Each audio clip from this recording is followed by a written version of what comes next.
One of the questions I most frequently ask is what's the ideal size for a smartphone?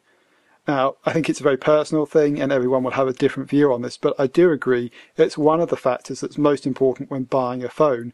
After all, a lot of hardware is becoming quite similar now, and the size, that's one of the big things about how you interact with a device. Is it one-handed? Do you need two hands? So I thought with this Lumia 820 I'd bring in some of the other Windows Phone devices I had sitting on my desk and do some size comparisons. Here we've got the Lumia 800. I think quite a few people will be wondering whether to upgrade from this to one of the new Windows Phone 8 devices.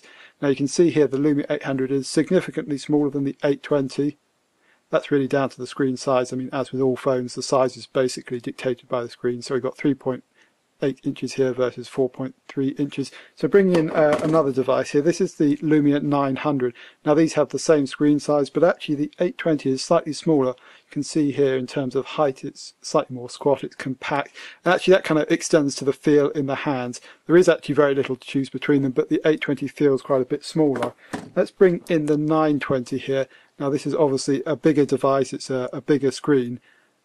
And you can see here that's both true in terms of width and in terms of height. Now there isn't a lot in it, but I do think it makes quite a big difference. You can see here in the arc of my thumb here, it's quite different between the two devices. It's very much easier to use this one-handed, the 820, than the 920, although not as easy as the 800, as you can probably see. You can easily get at all aspects of the screen. It's not such a big deal on Windows Phone, which doesn't really require you to go to the top corner of the screen all that often in the UI. But one other device I want to bring in of interest here is the HTC 8X. Now again, this is very similar. The screen size is actually again 4.3 inches, but the aspect ratio is slightly different. This is a 16:9 screen, this is a 15:9 screen, slightly different resolutions. This is a higher resolution device.